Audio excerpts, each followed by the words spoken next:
Hello, I'm Lodging Editor Kate Hughes. Thank you for listening to Lodging on Demand. Today we are joined by Brent Jackson, President of Jackson Hotel Management, and Ashley Asher, Director of Sales for Columbia Hospitality, to talk about what hotels should do when rescheduling groups that canceled due to the COVID-19 pandemic.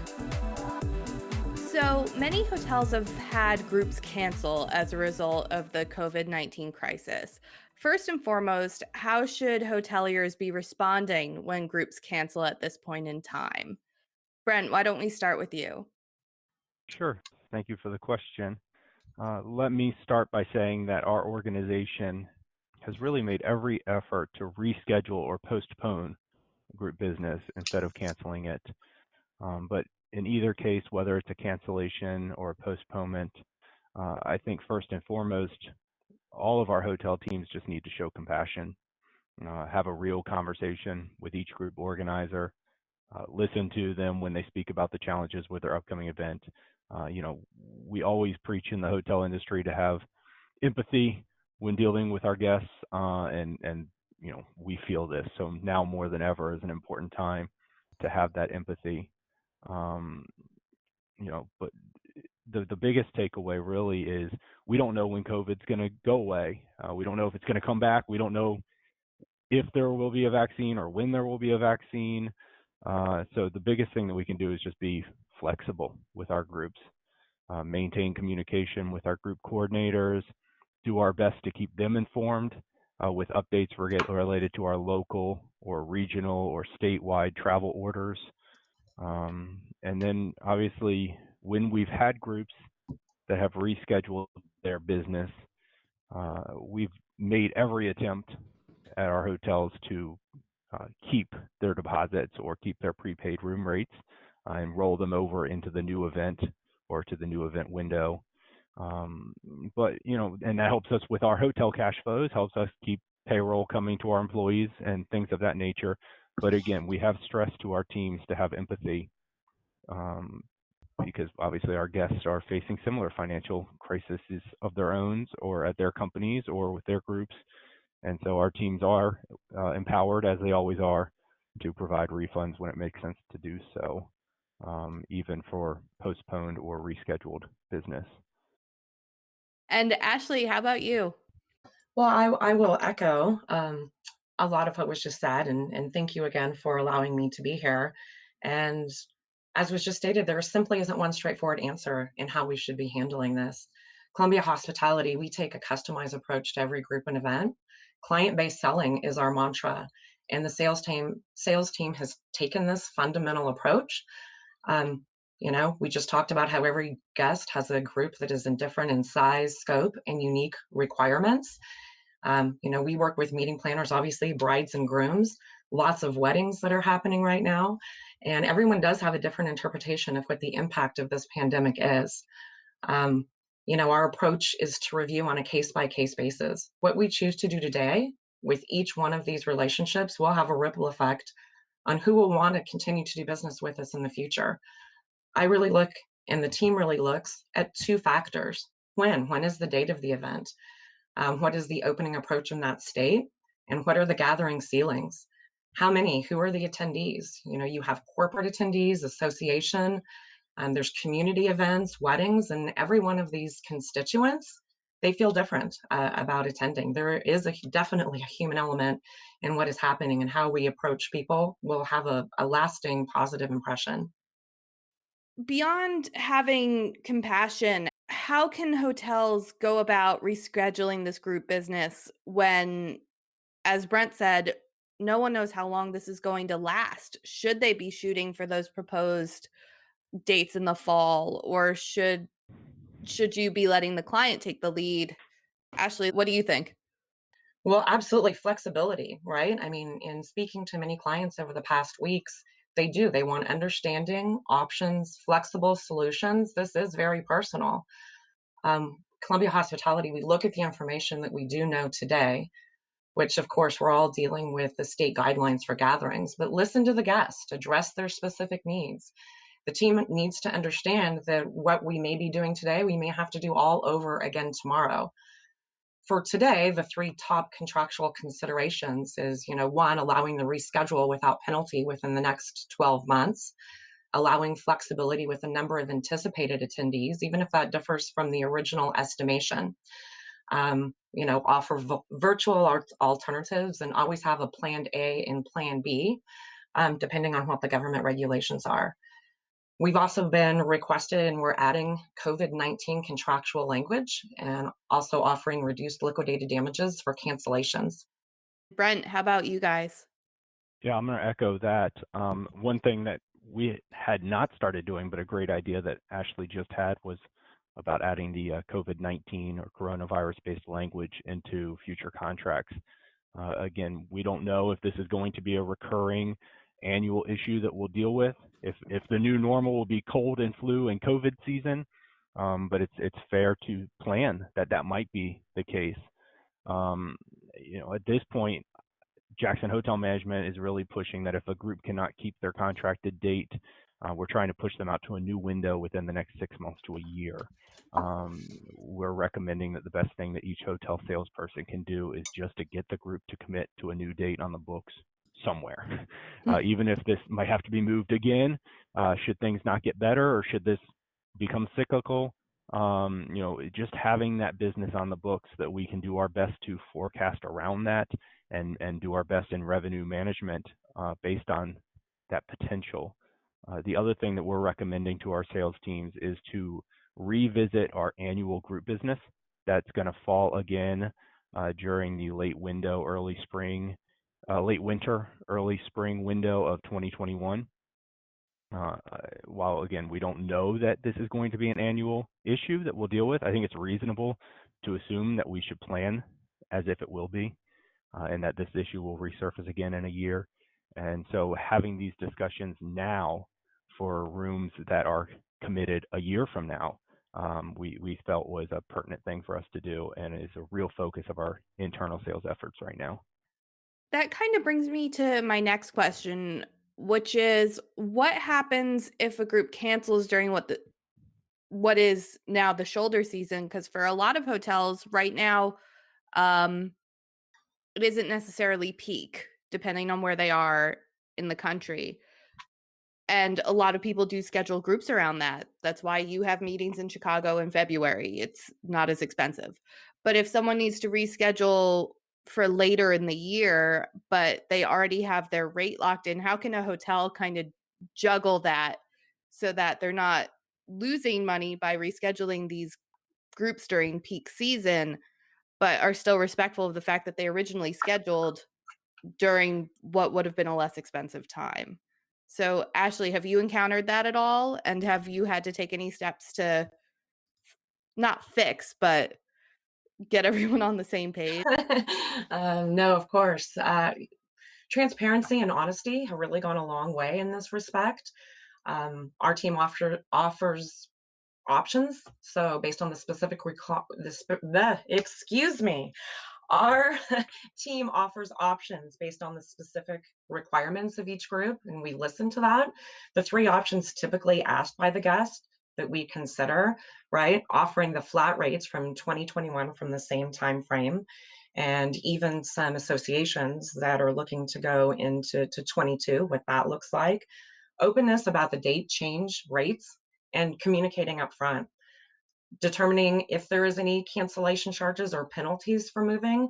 But first and foremost, my secret is really just to listen and communicate. Since my crystal ball is on back order until March of 22, my goal is to really talk through what future options could look like for them if they choose to act now versus later. Columbia Hospitality provides options and puts the decisions in the hands of our guest.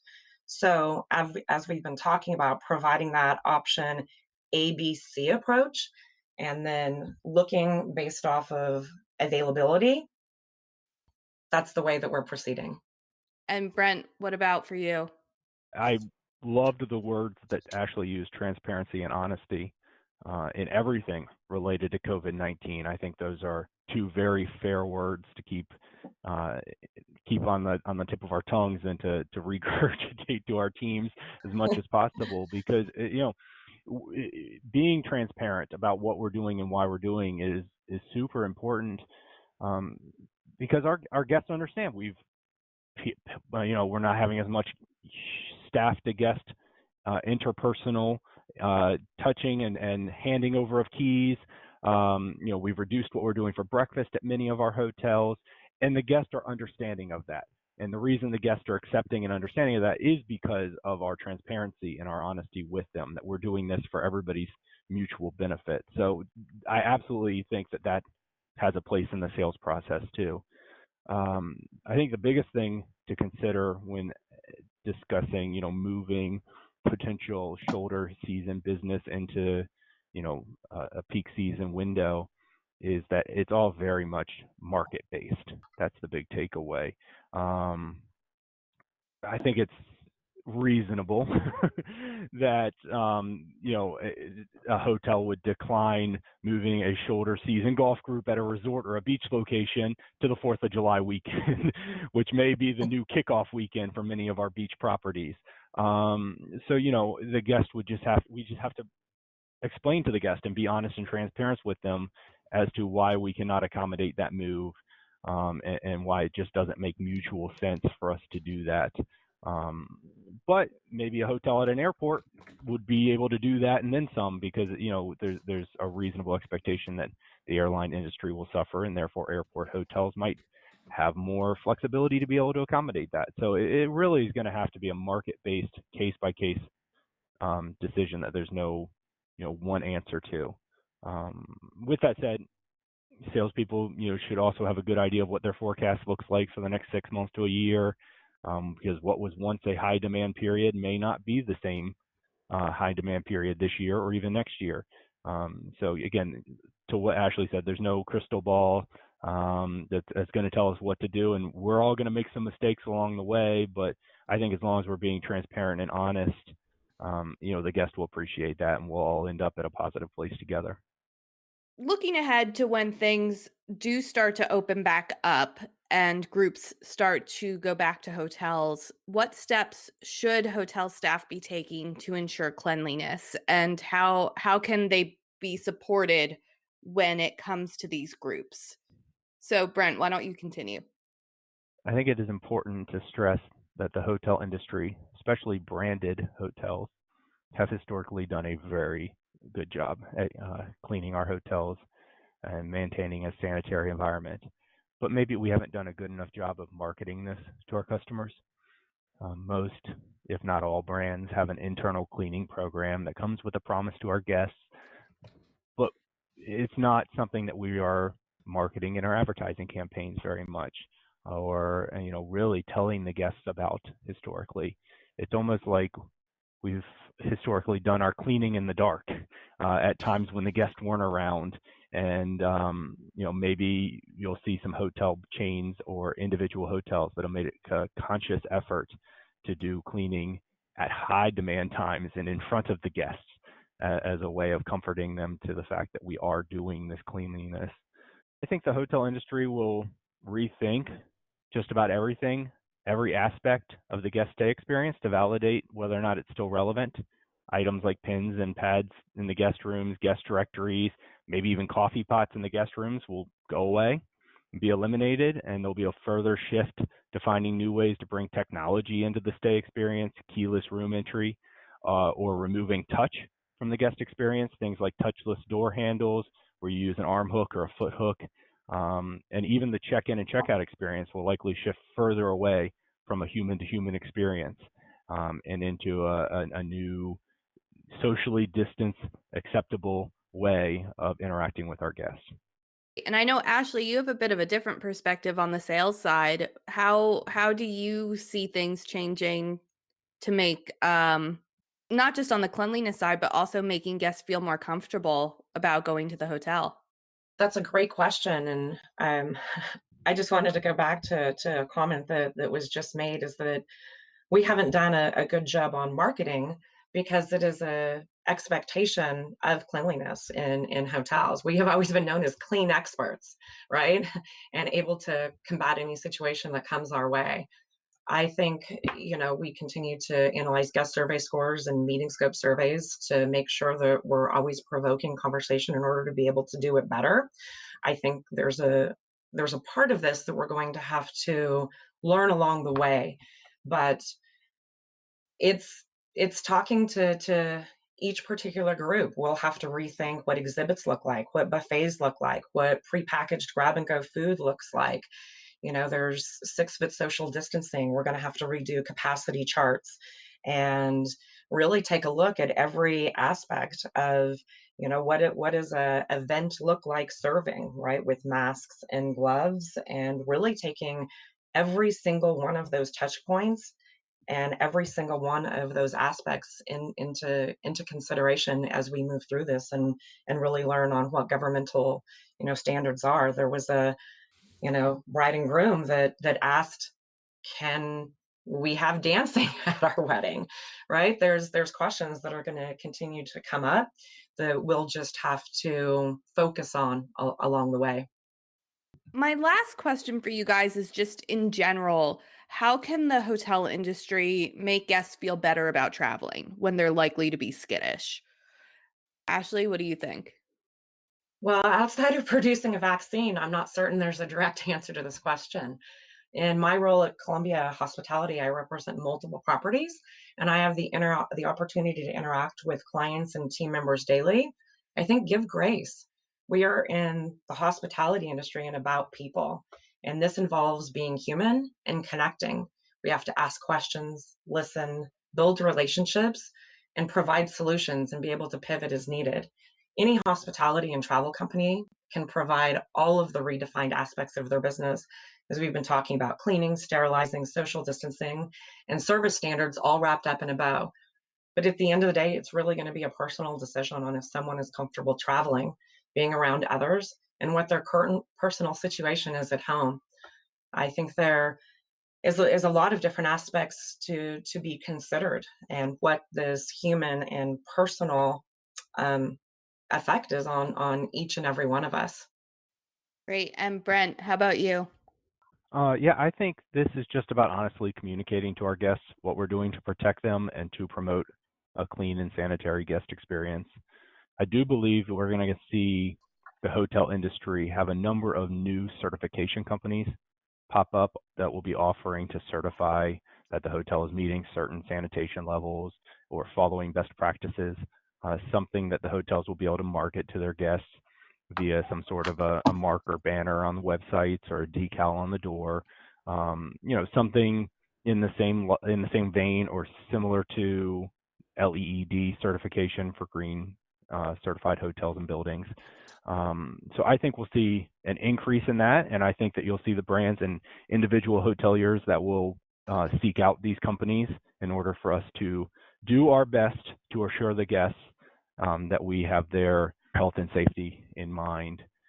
I don't think that that's a silver bullet that's going to eliminate the situation. Like Ashley said, anything short of a vaccine isn't going to put the guests at ease, and even that may not be enough. But in the meantime, hotels just need to do their best to have guest-facing in-house collateral that's listing out what we're doing and why we're doing it. Things like our enhanced cleaning practices, areas of the hotel stay where we're giving control to the guest over their safety, things such as opt-in housekeeping or the changes that we've made to breakfast to shift to a grab and go or to eliminate staff that's in the breakfast area as much as possible, and then do our best to make the guest aware that we're doing the cleaning of the high touch areas, elevator buttons, doorknobs, TV remotes, and that these items are being sanitized, but also being sanitized at increased intervals. Anything we can do to just keep the guests informed that we want them to enjoy their stay, and that our team members are looking out for their best interests. Thank you both again so much for making time today. Thank you, Kate. Yeah, we appreciate you. Thank you very much. Thank you for listening to Lodging on Demand. If you want more content like this, please subscribe to our channel. Or you can listen to Lodging on Demand as a podcast on Apple Podcasts, Google Podcasts, and Spotify.